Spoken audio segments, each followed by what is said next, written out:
University. Emma is speaking first on the con, and the first speaker for University is Ananth Menon.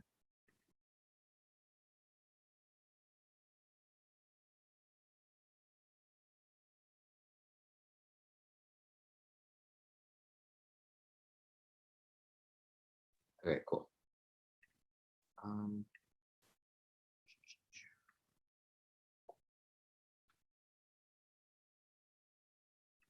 Can everyone hear me all right? And is anyone not ready? Perfect. University negates. The West has transformed the IMF from an economic institution into a political weapon designed to exploit developing nations. Barrow 03 confirms that nearly all developing countries have received help from the IMF. Problematically, the IMF forces countries to adjust their economies through neoliberal policies to cater towards the West. Thus, contention 1 is the planet of slums. Subpoint A is housing.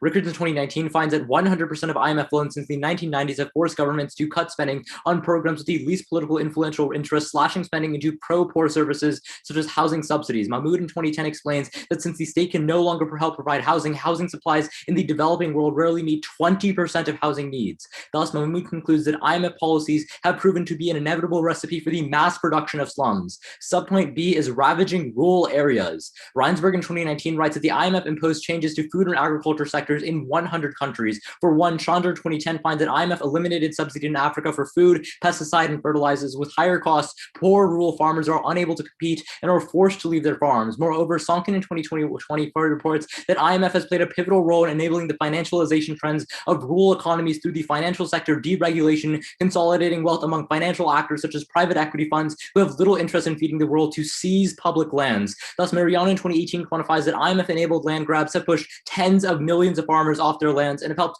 left 2 billion people malnourished and 124 million people in crisis-level hunger. The destruction of traditional rural economies have accelerated the process of rural-urban migration in these countries. Thus, Prakash concludes that 50 million people live in rural areas every year to go to slums. Subpoint C is the shadow economy. Lang in 2010 finds that pension cuts or freezes are frequently included in IMF programs, along with minimum wage reductions, and without adequate salaries, urban citizens are pushed into the informal or shadow economy, characterized by below substance wages in slums. As Calculus in 2020 quantifies that an increase in IMF participation by 1 standard deviation increased the shadow economy by 2.6%. Mahmoud thus concludes that liberalization has created a dumping ground for mega slums by accelerating job inequality, as informal workers now comprise over the half of the workforce in Latin America, with over 70% in sub-Saharan Africa as well. For these 3 reasons, Davis 06 when the IMF restructured the economies of the third world in the 1980s, slums became an undeniable future for millions of poor rural migrants and traditional urban citizens. Wallone in 2016 quantifies that over 1 in 6 human beings on the planet today live in slums, which is projected to rise to 1 in 4 or 2 billion people by 2030. Problematically, Marx in 2013 explains that slums result in coordination problems that hinder investment and create unsanitary living conditions that affect human capital, creating a poverty trap for its residents, creating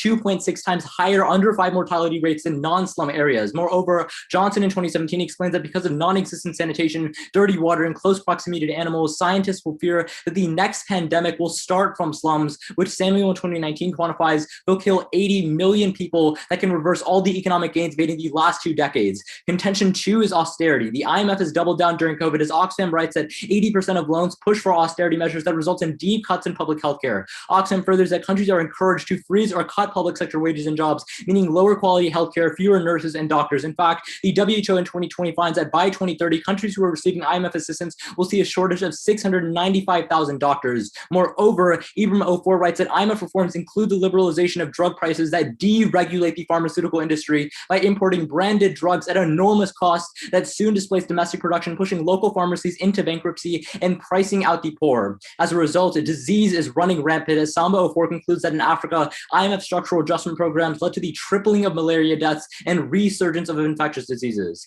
Thus, Pete 09 quantifies that 5 million children around the world die every single year from IMF programs. Thank you, and please vote neg. Can I see deregulate pharma on the C2 and 2 billion on the C1? You said deregulation and 2 billion. Okay, cool. I'll send the 2 billion Ananth. Also, while they're sending that, I will send our case. It's a little bit expedient by PF norms, but it is all not paraphrased. It's also all disclosed. I read a chunk of text at the top because I was taught in the mostly traditional paraphrasing PF School, but all the cards are highlighted with what we actually read. It's not actually, it's like not paraphrased. Wait, Marcus, which evidence did you? Oh, okay. I'm getting the 2 billion, you get Pharma was deregulated.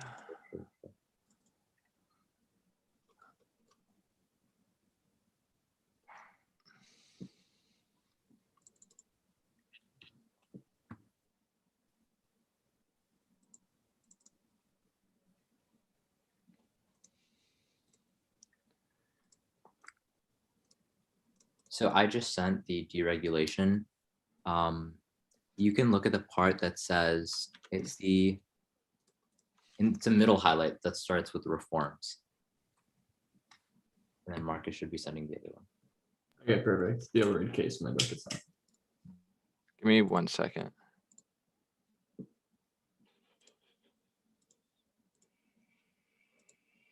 And I sent case and all the cards in the doc, in the emoji. Okay, let me just wait for me to get the doc open. It's just in an email. I can send a doc too if you want. No, it's fine. All good. Anyone not ready? I'm not ready. Oh, wait, I didn't send the, I didn't Yeah. send the card yet. Give me 1 second, 1 second. And I haven't gotten the chain for the speech doc. Okay, just got the.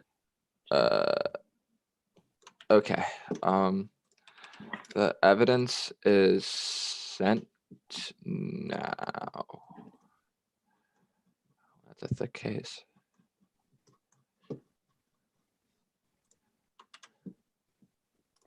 Okay, evidence is sent. Give me 1 second. Let me scroll up to the doc.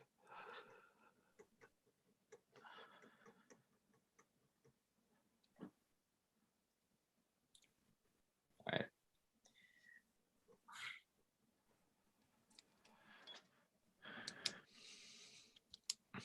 Okay, I'm good now. Great. So, everyone's good.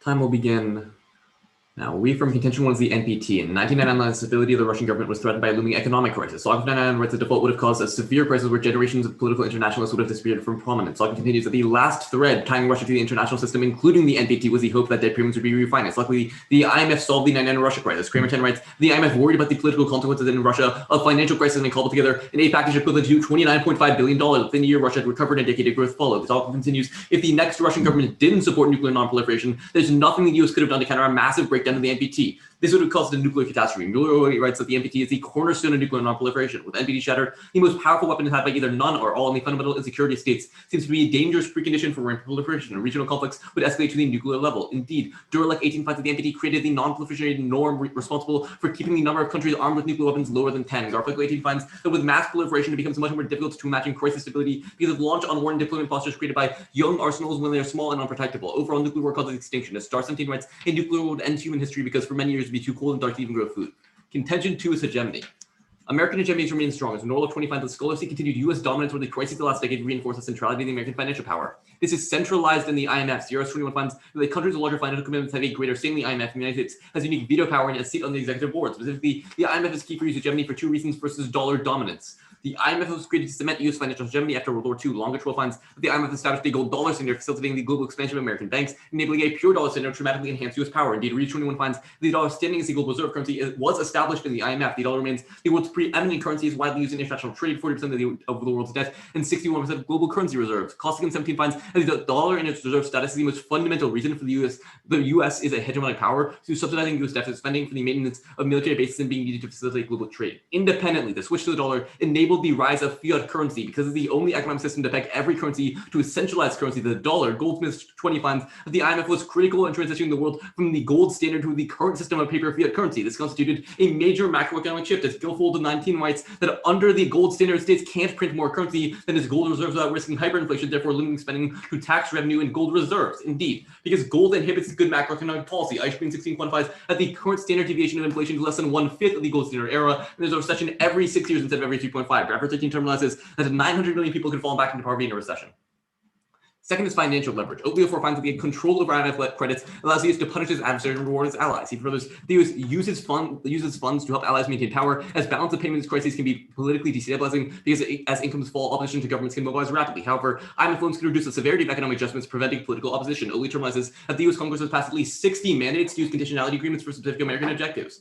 Even indirectly, this is incentive to ally with the US, as Thacker 999 finds that a 10% increase in correlation with the US foreign policy raises the odds of receiving a loan by 29%. These geopolitical gains are critical, so Norwell 20 finds that the United States uses control of financial markets to compensate other nations for allowing the generation of an expansive military basing network and to purchase peace for its allies. The first impact is poverty. Ripley 13 finds that without the hegemonic role of the United States and International Monetary Fund, countries would economically withdraw from the world and enact disastrous protectionist policies. Indeed, Sheets 06 finds that globalization is a creature of US hegemony and economic values and will persist only as long as the United States remains the world superpower. Stern 02 quantifies that globalization has been the engine of remarkable poverty reduction among 3 billion people, and 98% of people became better off. The second is global stability. The emergence of US hegemony was key to a new era of peace, as Walt 02 finds US hegemony decreased any great power rivalry, the risk of war via miscalculation, and prevents regional conflicts from breaking out, creating international tranquility. However, absent the US, Verisco 13 finds that multipolarity creates an unstable and unpredictable world characterized by shifting alliances and the aspiration of rising powers to change the balance of power, which led to 2 world wars. Alma 19 concludes that in a multipolar world, as states pursue their own national interests leading to misunderstandings, the occurrence of conflict is inevitable, and nuclear weapons are the source of this insecurity. Thus, affirm. Put the turn right.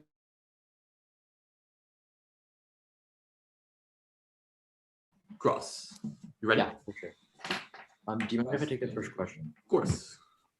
So let's talk about the NPT. What countries are not a part of the NPT? India, North Korea. Israel, Iran. Yeah. Aren't those all pretty volatile and nuclear actors? Yep. But our evidence says that the if NPT's that's norm true- setting, let me finish.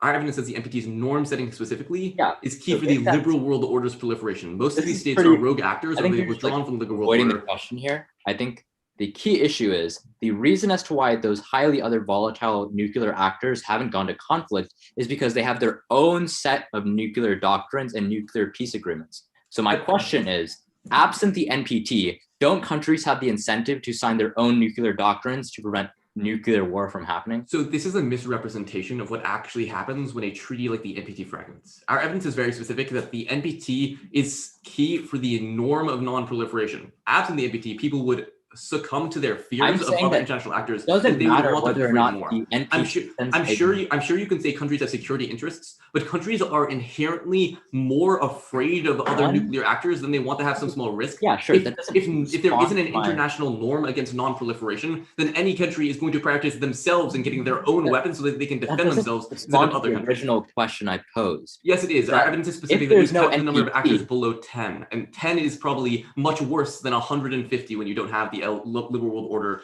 proliferating. Let me ask you a question then. What is the offensive implication of your overview? Of what? Of your liberalization stuff on the overview? Neoliberalism? Oh, yeah. So we'd argue that prior to joining the IMF, countries like, for example, Latin America were gradually liberalizing and implementing all the same policies that you might have, but at the same time, they were doing it in tandem with tariffs and subsidies and things like that, all of which the IMF took away. Do you have any evidence that every country was gradually liberalizing? Like Latin America. I mean, Okay, I love to see that. I'm sure it's definitely not true in the world as a whole. Like, can you tell me You can honestly call that me that most of Central Africa was gradually liberalizing their economic policy? Yeah. There's zero factual on that. But actually, let me ask you a quick follow up. Can you name can I me? take a question? I guess so. Yeah. Why is gold key to macroeconomic policy? So the argument is that you can't actually do things like quantitative easing or stimulus packages when you're under gold. Why It's not? really, really difficult because whenever you have more money printed, it's much more speculative. Fiat Wait, currencies are inherently able to change their value because the Wait, IMF has everything pegged on I'm a pretty flexible sure system. that when we had gold attached to the reserve currency and during times of those financial crises, we were able to pass stimulus. No, packages, we right? were, but it was much harder and it was much more speculative, which is why one, it was 5 times as much inflation, and 2, whenever you had recessions twice as often. So it's maybe obviously you can still do a little bit of economic policy. It's not nearly as good, and every economic policy like quantitative easing that you pass has many more future term, long-term drawbacks.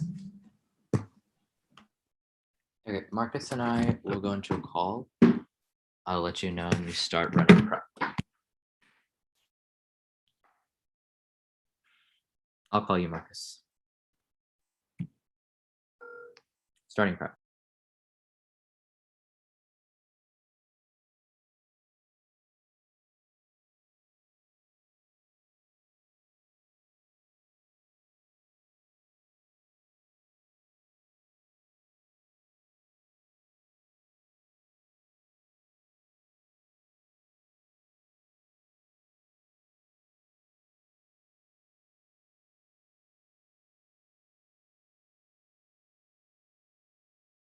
That was 30 seconds. Here, I'm just gonna send, to make everything nice and easy, I'm just gonna send a doc. Most of it's analytics. So yeah, but there's evidence in there as well. If you need me to send the cards afterwards, I'll do that. But I don't have any of them compiled. So to I keep got things- you. Yeah, same with keep us. No worries. Keep things nice and simple. Is the doc in the chain or in the chat? I just put in the chain. Got you. It's just the rhetoric. Okay. But it shouldn't be too fast. All right. If everybody's ready. Not I ready. don't have it. Don't Oh. have it yet. Okay. I'll wait.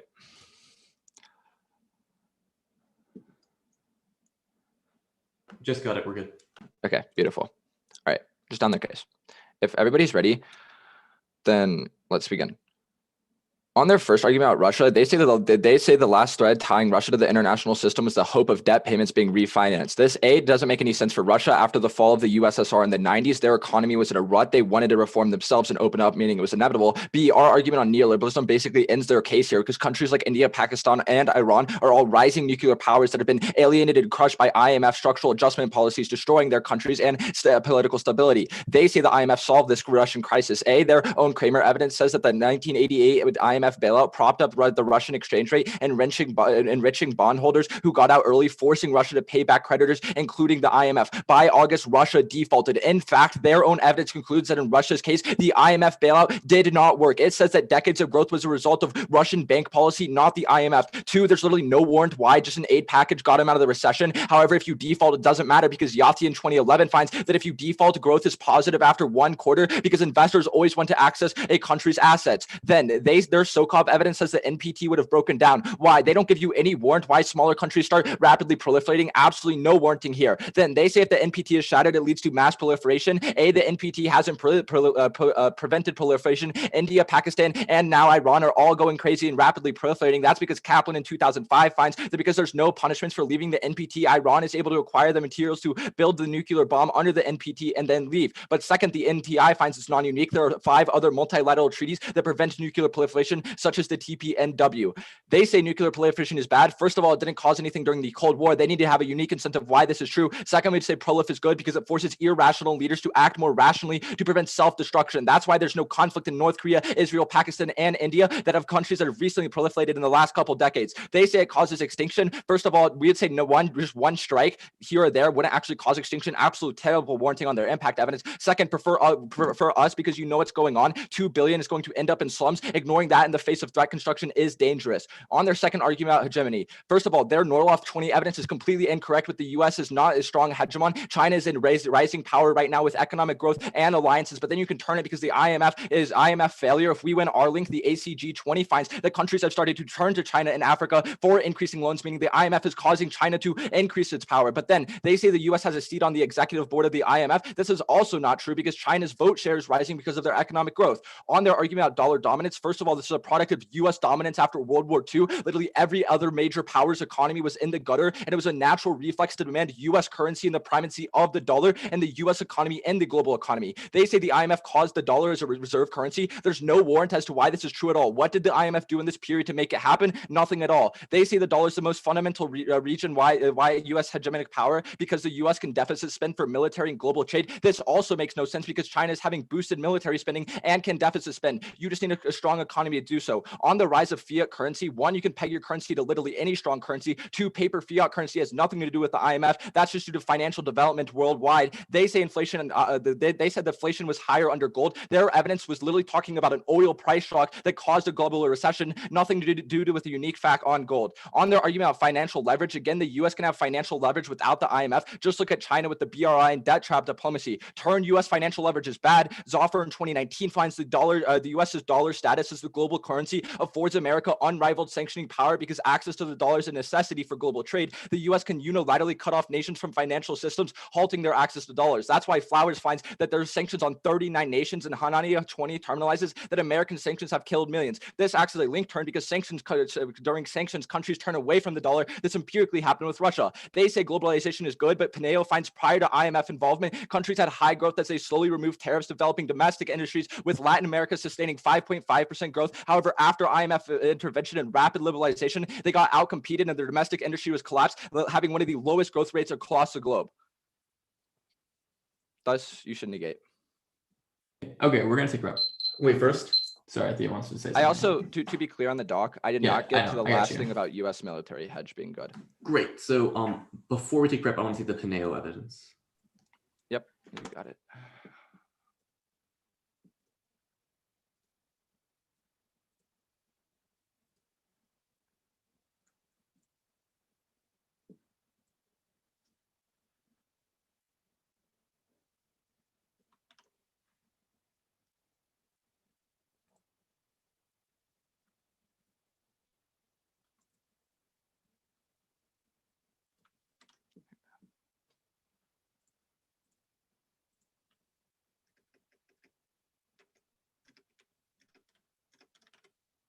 Okay, it's these two pieces of evidence. I thought it was one piece of evidence. Well, it's like two cuts. Sorry, to be clear, just Pineo twice. Gives the two warrants. Reply all.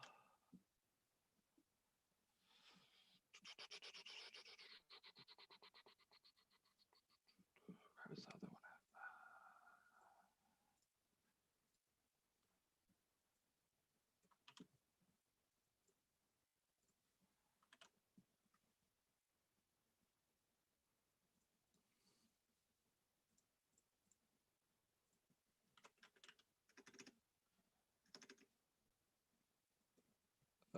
Okay, it should be sent now.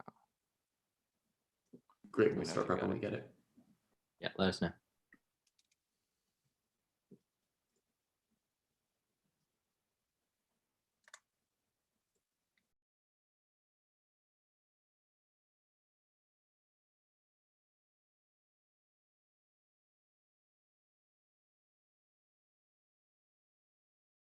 Got it. Starting prep.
One 14. So I, like Marcus, will send the doc. I imagine I will get through all of it, though it may be, like Theo said, a little bit expedient. If you need cards, I can have. I'll be happy to send them. Yeah. So order is done our case, then done their case. Let me Overview on their case. let me wait. Just give me a second for the doc to send. Yeah, I got you.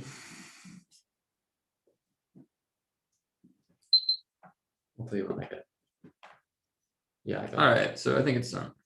I'm not sure. I got it yet. Actually, let me take a little bit more prep with Theo. Okay.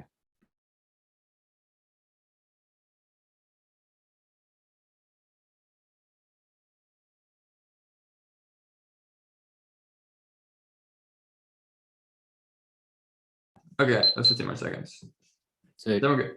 all then we're your good. your front lines are not in the doc, right? No, I don't do that. Okay, cool. I just use my brain. Okay. Good.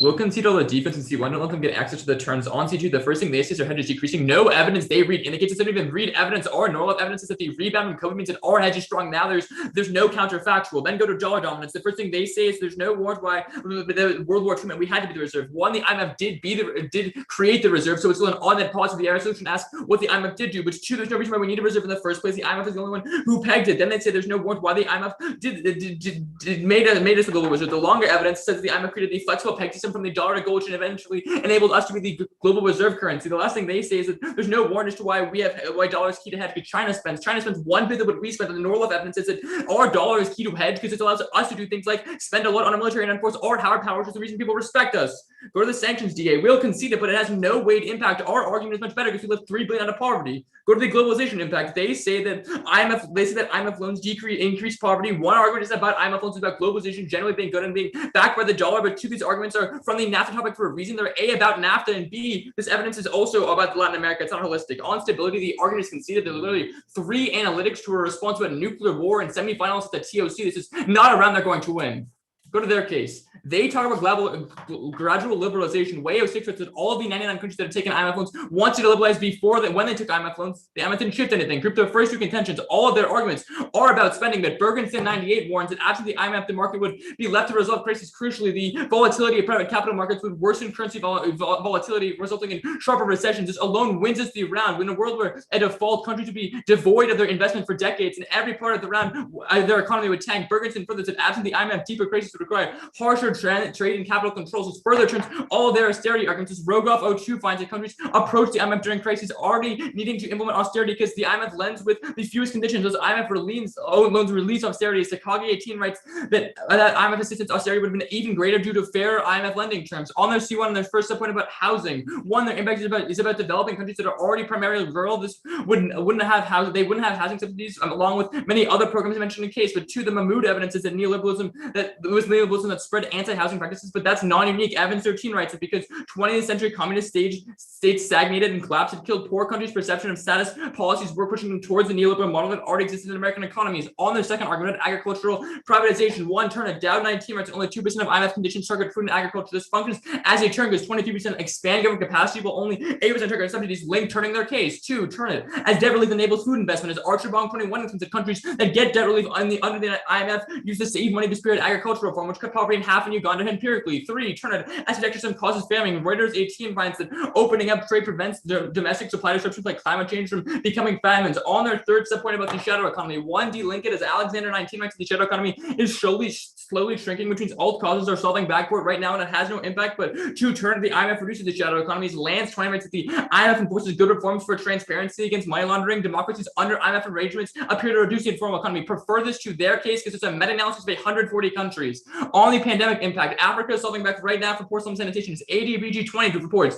the bank has the last decade invested in an estimated $6.2 billion in water supply and sanitation services. On austerity, one, there is no link as Dawnfield 21 explains that of the 100 programs in 2021, only 13 had conditions. Two, turn against the IMF functions as a lender of last resort to prevent debt crises. Belima 19 writes, IMF supported programs reduce the likelihood of sovereign default around 37 percentage point, which outweighs their case because even when you default, your currency is shafted and you cannot borrow at all, so it's a bigger link into austerity. Three, turn the IMF gives policy advice to countries which allow them to spend better. Johnson 21 concludes that due to economic growth in the long term, social spending in areas such as education and healthcare are 5 times among the amount cut under IMF programs. Fourth, their impact makes no sense. Why does not having drugs mean that future pandemics are created? That's not how it works.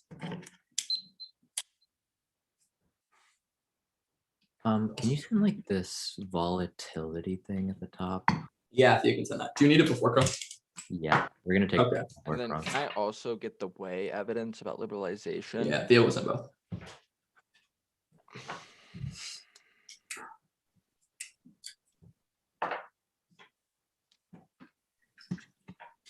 and the Rogoff evidence. And the Rogoff, sure. So Wei, Rogoff, and do you want all the evidence in the overview? Sure, hit me with it. Okay, so it's Justin. I'll get all the overview evidence and Theo will send Wei.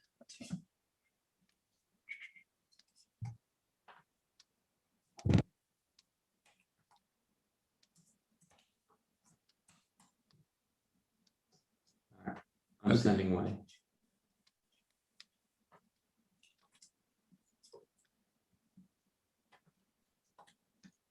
All right, so I sent Wait a second.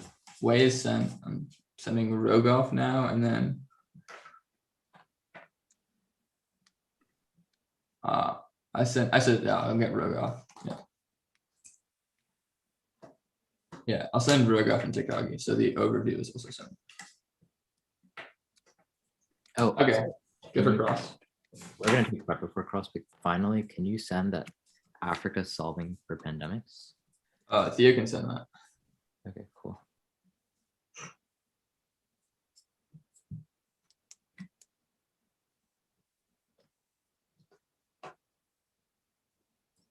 Oh, where's? Hey, Justin, can you mute? Yeah, I'm gonna mute myself. What's up?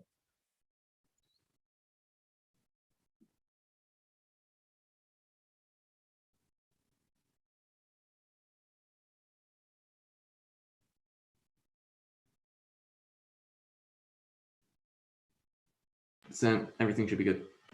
Okay, I'll let you know when we get it all, and then Marcus and I will go into a call and start running prep. We've used around 30 seconds.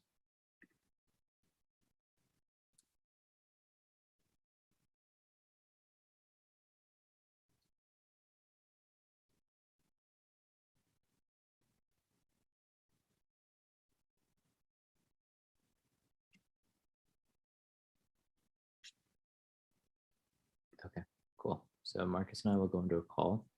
I'll let you know when we start running prep. 2 minutes and 30 remaining. Starting now.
Okay, are you ready for cross? Yeah, the first question. Yeah, for sure. So let's talk about pegging your currency and this paper fiat. So why does the IMF uniquely increase the usage of paper currencies? It made the dollar the global reserve. Yeah, So but- then everyone uses the dollar instead of gold. Yeah, but can't you just you can peg your currency to anything, Well, only strong economies and stuff. right? So as long as we prove that there's a strong, as long as there's a strong economy, you can peg your dollar. Or you peg your Well, currency. No, Theo will respond to that in summary, but Well, also I mean, you make the wait, claim pause, All right. Don't You dodge my also- question. You also make the claim that all economies are shafted post World War II, which is also probably a unique claim for us. Wait, no, we said the US, like our argument. Yeah, you is the said post World War US. II, everything not the United States was shafted. So that's a unique claim for us. You're saying why when they pegged to another currency? It's because Well, yeah, but that would have happened no matter what. The no, IMF the also- IMF was key. Also, this isn't responsive. Like the question Wait, is yes, it the is. IMF good? If the IMF did something that was good, that's still a But reason to prefer no, it. but it's not good if it could have happened absent the IMF.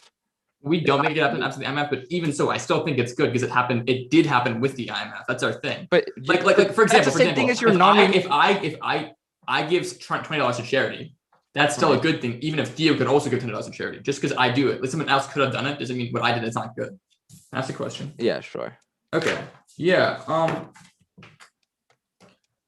Talk about talk about slums. Why is slum population going to increase? Because they can't have housing capacity. There's too many people leaving from rural areas. Like our case. I mean, Yeah, I mean, I guess, but why? Okay, sure. okay, so let's talk. Yeah, can I let's say- talk about this in evidence about investment, 2 billion into water infrastructure. Does it say where it's going? No, but I'd assume. it's Okay. slums. Can I have a question? Does it say that it's working?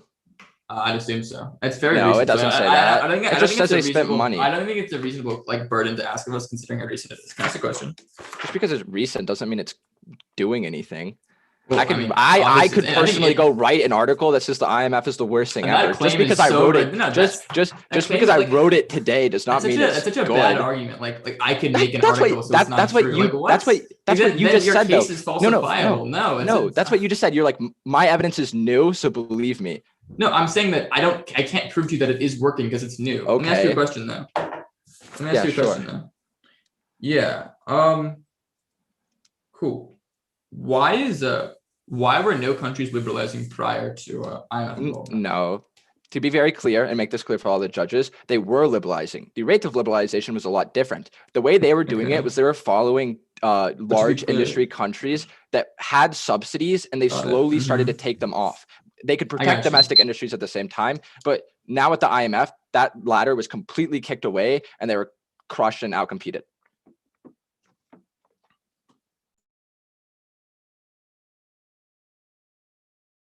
The order is going to be on their argument about hegemony. And I will assign votes from there.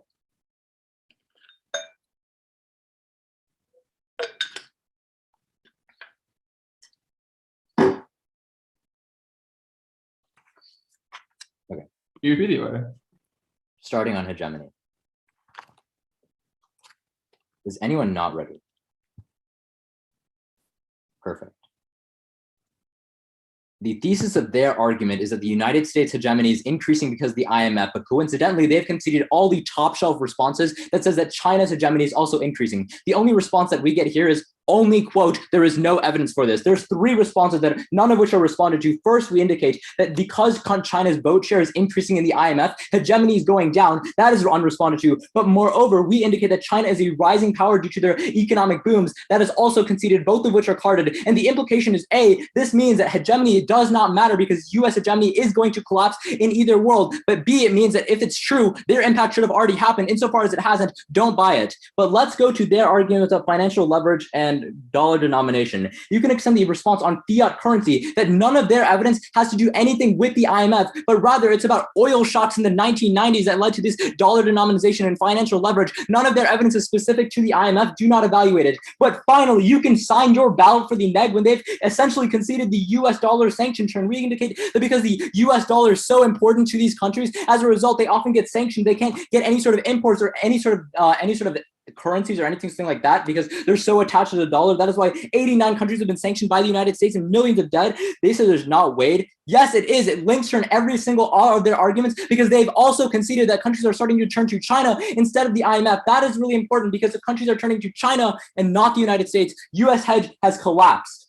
That is crucial. Let's go to our argument.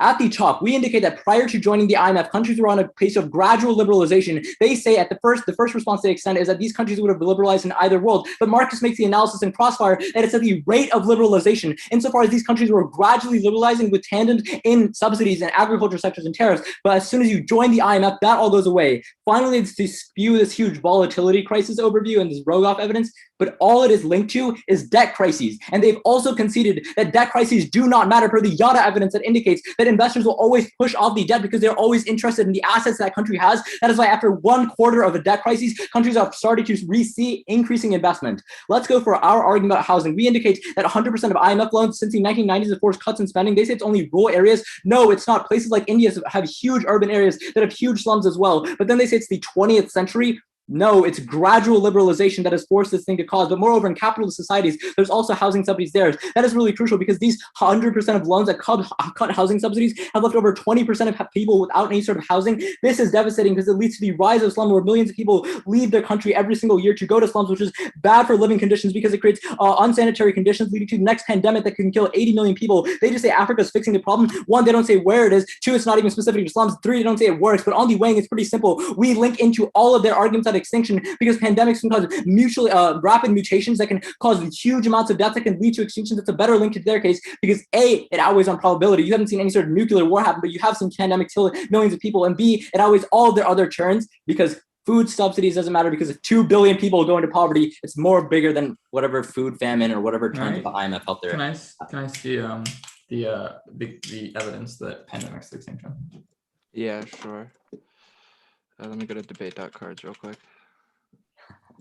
No, you cited Mendel. Can you just send Mendel because it's what you read? I said. Anant reading Anant like read a new piece of evidence. So like here. Just tagged as Mendel. No, it's not tagged as anything. Here you go. Okay. We will. Yeah, I actually don't need it then. Okay. If it's like debate.cards evidence, I'm good. Too much holiday. All right, we'll take rep.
$30 seconds left.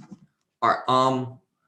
It's gonna start on. So order is gonna be a little bit wacky just because it's based on my priorities. It's gonna start on the Johnson turn on austerity. It's gonna go to our case on hedge. It's gonna go back to their case for defense.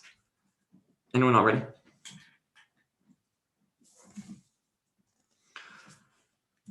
Wait. One more time on the.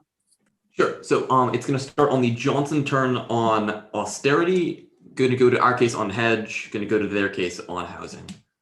I'm just doing it based on priorities. Voters. So the round ends when they drop the Johnson evidence, which tells you that the IMF makes it so that you can have better macroeconomic policy by giving policy advice, and the austerity given by the IMF makes it so that programs are redistributed more efficiently. And that's why you find that there's a 5% increase, five times the increase in the amount of spending they can do on social spending, which we tell you is going to one, link into their argument about housing because they spend more on housing programs, but two, and most importantly, directly links into their argument about health spending, which also directly links in per their argument to pandemics, which we tell you is probably a better link, one, since it's conceded, but two, because health spending probably can solve background amounts of housing shortages. With that said, let's go to our case. If you don't want to vote in that, it's so clean to vote for hegemony. It's just all analytics and they're all bad. They just say China's increasing hegemony. None of this is responsive to the link. Our normal evidence finds our specific dollar economic hegemony which is key to our total hegemony, is staying really strong until just reinforced after 08 crisis and the 2030 crisis. We tell you, insofar as we still have our dollar hegemony, nothing can challenge us. Insofar as they conceded that the Costigan evidence finds that when you have dollar hegemony, you can have an infinite military spending and you can take on infinite debt and control the global trade, which is why we can never lose our hegemony as long as our dollar is strong. They've never contested that our dollar is always strong. Then they gave you one response about how our evidence is about like oil shocks. All of our evidence is about hegemony. It's very specific. Read it. It's in the email chain. Then they try to go for this turn on sanctions.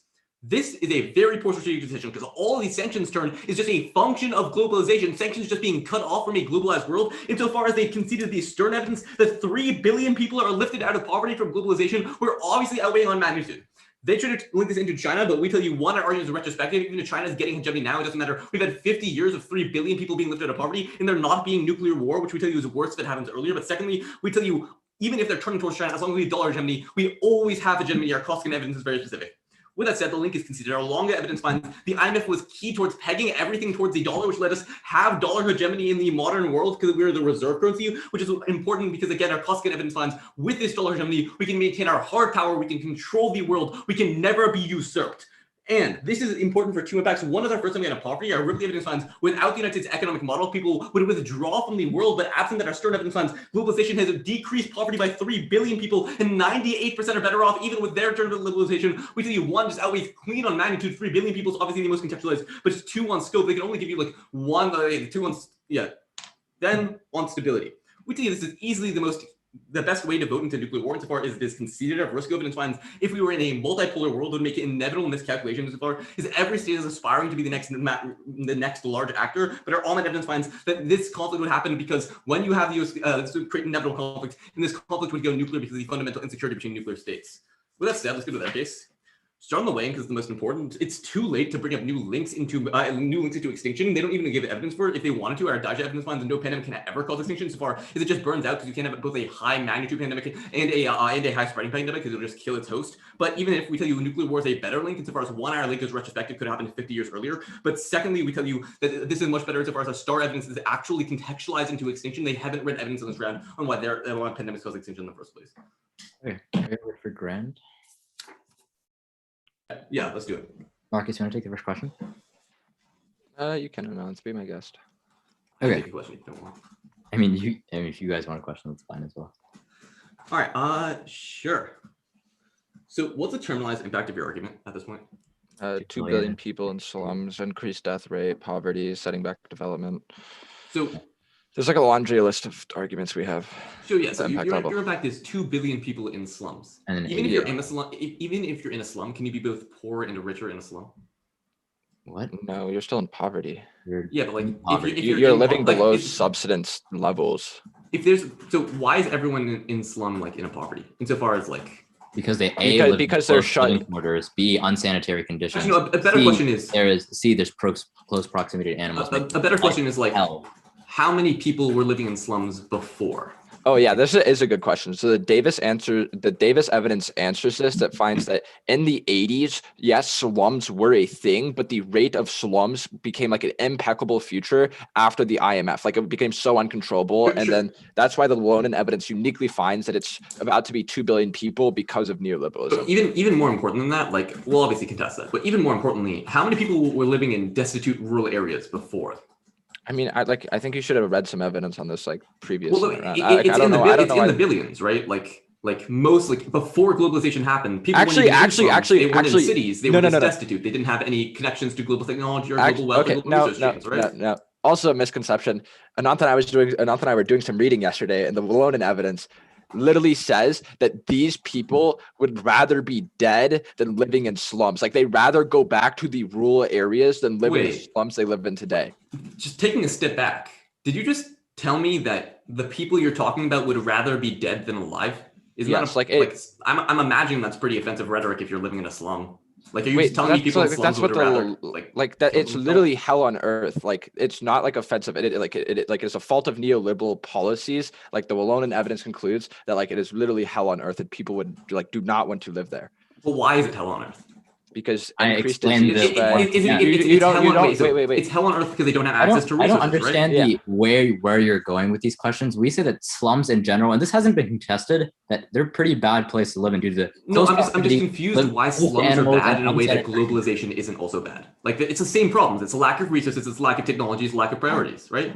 But The those same are all problems exist in both. caused by the IMF itself. Yes, but you can agree we're linking into like the same level of poverty. The problems with slums are the problems that you also like. The same reasons slums are bad are the same reasons that not having globalization is bad. It's because you don't give resources to people. Well, no, We're actually, linking to the Anand same answers level of Anand poverty. answers the globalization link by explaining that growth would have been higher absent the rapid globalization the IMF forced, So which they is did it in conceded. tandem with tariffs and Yeah. subsidies along with globalization. But the problem is when the IMF takes here's that the- away. So even that all if goes the away. IMF lifted out 3 billion people from poverty, it would have been higher absent IMF This intervention. is the problem with all of your rhetoric. But I All think of your that rhetoric is is written crossed. exactly not to hit our case. Your argument is if it happened with globalization, our argument is globalization I never think it's happened. And that's crossed. why it's super easy. You'll see what happens in final. Okay. Just gonna start on our case.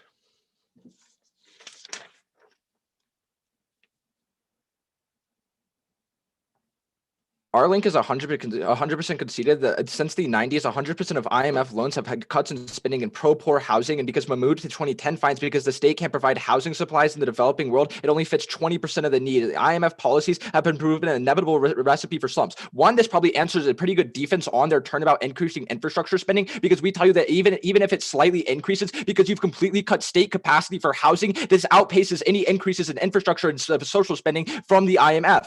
Second, on the impact level, we tell you that when the IMF restructured economies in the 80s, slums became an undeniable future for millions of poor rural migrants and urbanites. And Wallonen finds that by 2030, 2 billion people will be in slums, which leads to increased chance of death by 2.6-fold because you don't have access to things like healthcare. You can't afford it. You're disconnected from the economy. This is also defense to their turnabout increasing public infrastructure spending because you're disconnected from these things. You're not in close proximity. You can't afford it because you're living in the slum. You can't get the job. You're more likely to die. The increase in spending infrastructure does not answer it. Moreover, their increase in public spending is talking about the root cause of crises and whether or not you can escape the crisis. They just say the IMF solves the crisis of debt crises, but we've already answered this by explaining that debt doesn't matter because after one quarter of debt defaults, the growth increases, which also answers the turn again.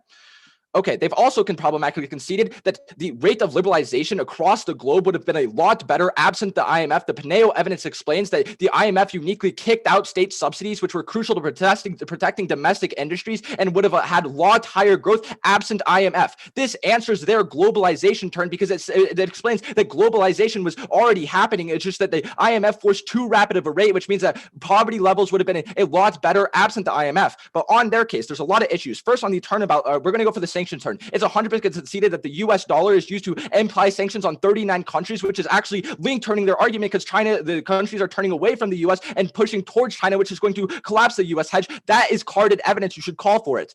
That reason, it triggers all of their impacts. Vote F or neg, sorry. Could you repeat the No, just take that. Could you repeat the first response to the term? I said, I did like the uniqueness controls directional link that even if public spending increases by 5-fold, it's not enough because there's not enough housing because the Mahmoud evidence finds empirically Okay. the IMF has 20% of needs and combine that with the Wallonen We're evidence. taking prep. Yeah, the Wallonen evidence is 2 billion by 2030, which is like uniqueness controls the direction of your turn. Yo, could I take prep? Sorry, I didn't listen to that. All right.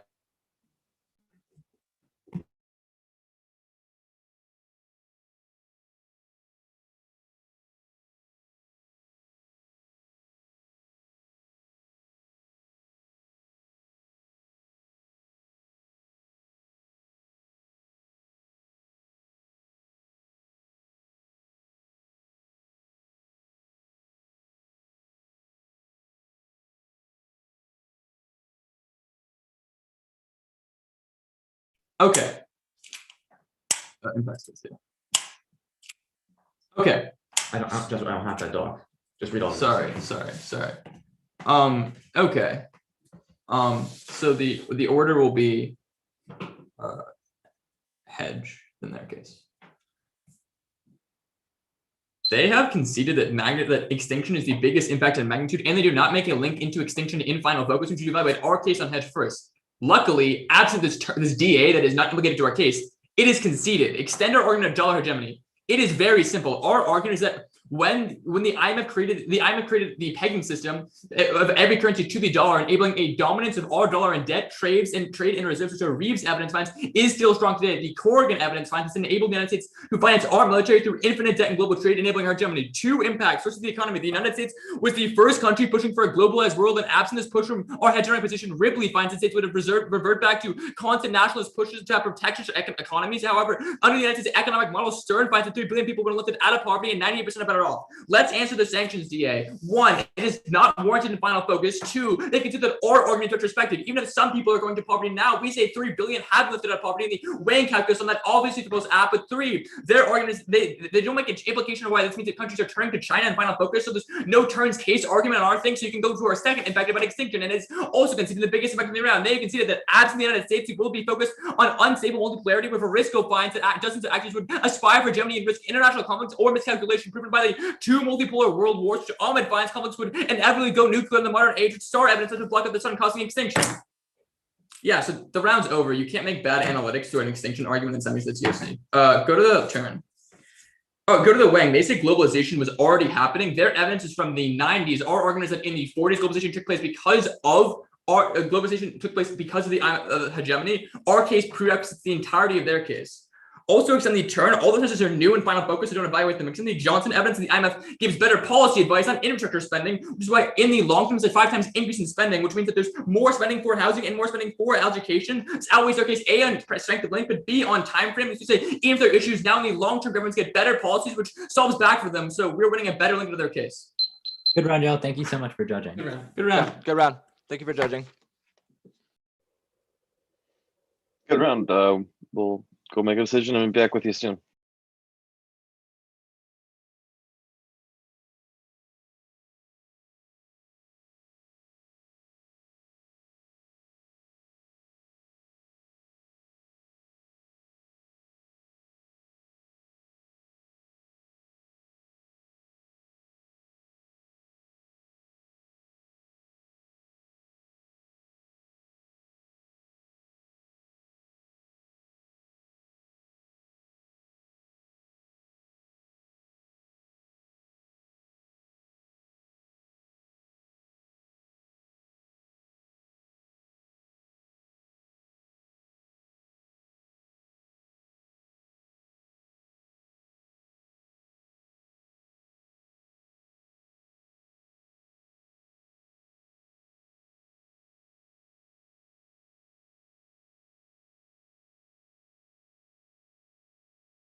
Newton, can you send the Johnson card?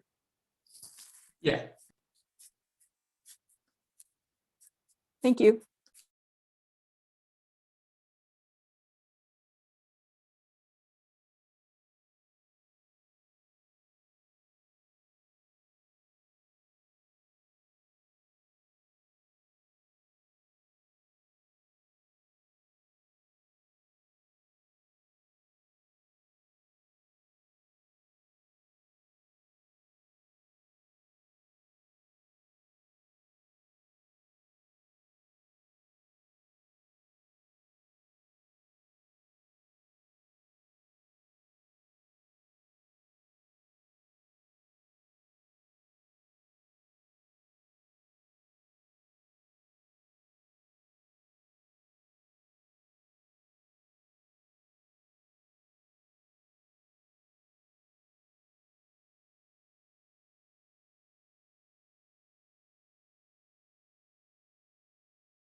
Sending it right now.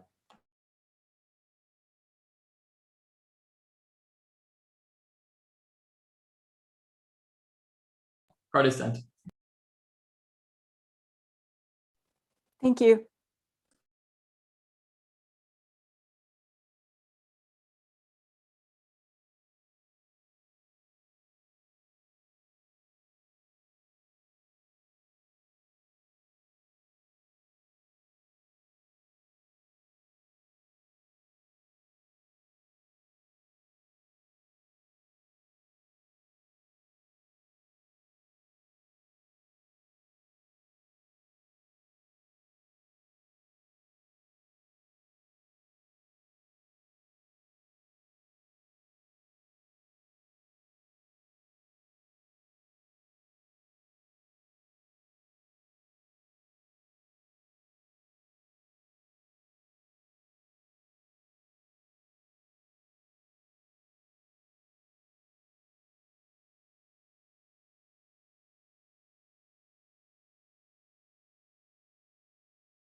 Are we still waiting on anyone?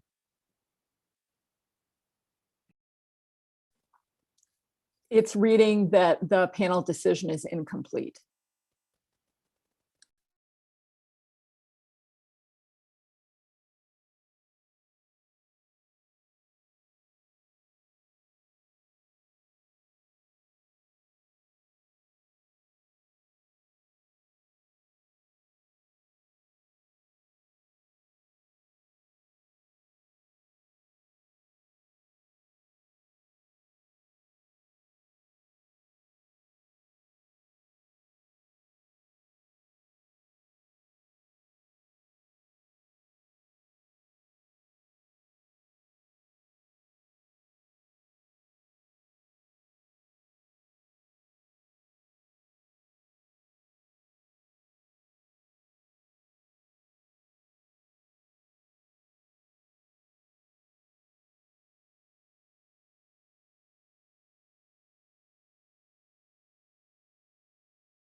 Okay, so the decision's in. Sorry, I'm the one that took a while. So congrats to y'all. The decision is a 2-1 for the con. I squirreled, so I guess I can go first. This round was really hard for me to decide just because it was really fast, and so I caught probably less than I should have. And also it was like obviously hotly contested and it's pretty much everywhere, so there's just a lot to go over. So I started on hegemony. And just to keep it brief, I think the defense extensions from the neg were very lackluster in Final Focus. They were like barely there, but they weren't implicated, or like I wasn't told what to do with them, and so I didn't really know what to do with them. There wasn't in the end much link defense, so I did grant the AF their defense or their link into their 2 impacts of the econ and stability. I ultimately voted off the 3 billion because I thought it easily outweighed. And then on the neg case, I thought the overview was good, but I don't think it was well implicated in the end to tell me how to vote from it. So I didn't know how to evaluate it super well, but I did think it was a good argument. On the Johnson turn, let's see. I thought it was a little underhanded, I guess, to blow this up in second summary and then call the neg out for only answering it in Final Focus. And the evidence is just from the IMF, so it was just okay. The extensions aren't super clean from the AF in the end, so it was also hard for me to evaluate. From the neg and Final Focus, I'm getting that in Final Focus that that doesn't matter because a 4th of default still saw an increase in growth, which I thought was decently compelling, as well as how their link story answers it. There isn't much link defense, so I did grant the neg their link chain into slums, but I think it was ultimately outweighed by the 3 billion and the stability impacts from the AF. But that's just me.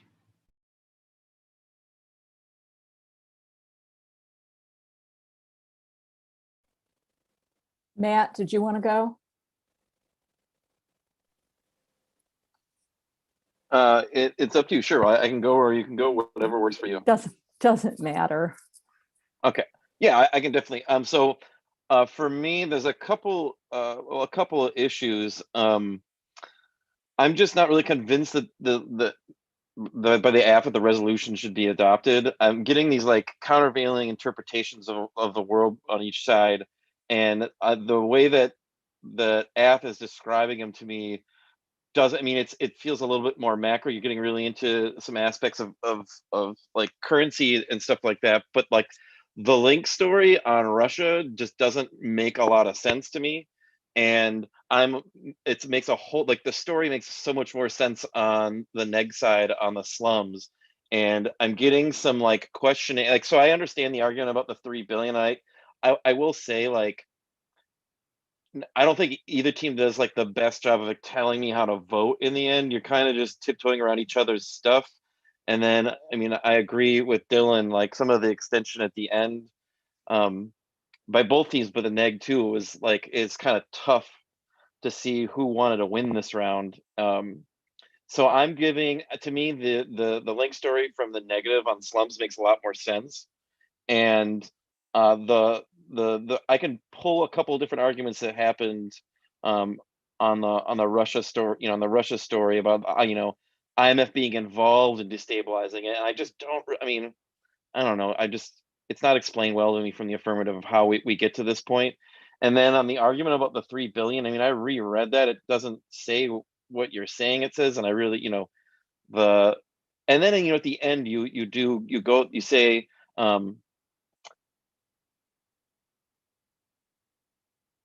where is it? I have it written down.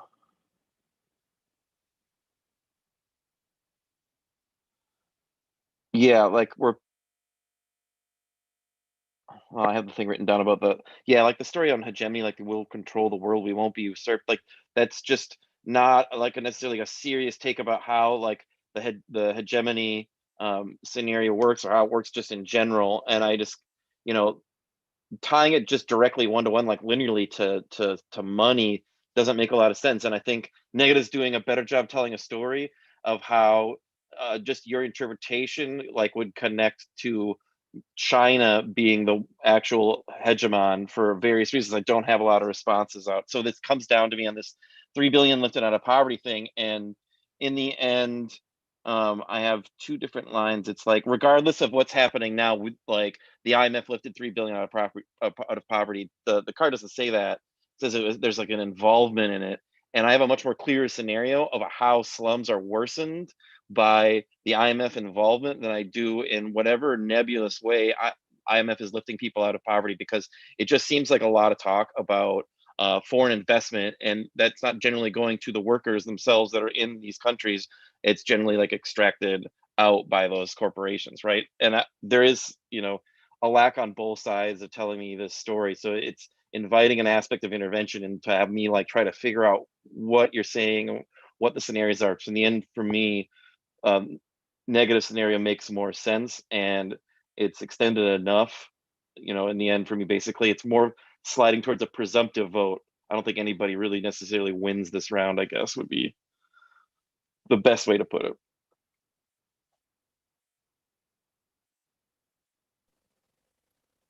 Okay. So Matt, are you done? Yeah. Or if there's any questions to you.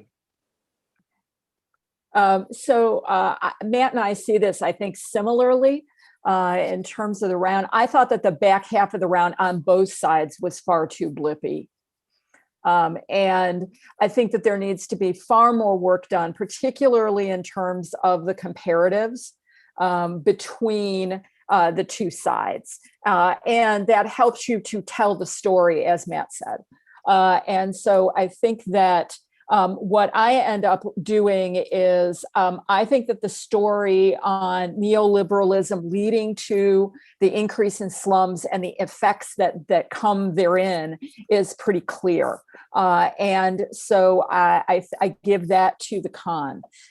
Then that leaves the whole dollar hedge, Russia thing, China, whatever. And it seems to me that what ends up happening there is that there is far too much time at the end of the round talking about the impact scenarios as opposed to the link stories. And so what ends up happening is, even if you're getting this large potential impact, I am very unclear as to what the link story is and what the probability of that link story is, as compared to the probability of the link story and the impacts that are being told on the con. And I think that, Newton, the other thing is, I think that university does the right thing of going back to the wording of the resolution. Since this is not a policy argument per se, I think that what it does is it provides me more of a greater understanding of why it is that I vote con in this round as opposed to voting pro in this round. Can you just re-explain the last thing a little bit more, like the policy part? Sure. The wording of the resolution is not the US federal government should do X. Okay. So it's not worded as a policy resolution. It's worded more as an evaluative kind of statement. And that means that you all need to do the comparative and go back to, are there more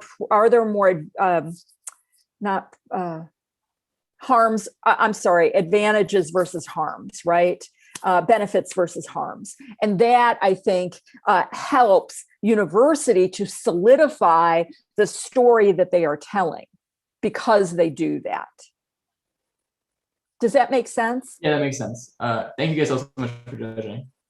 Yeah, thank you so much for judging an amazing round. Thank you. Good job, everybody.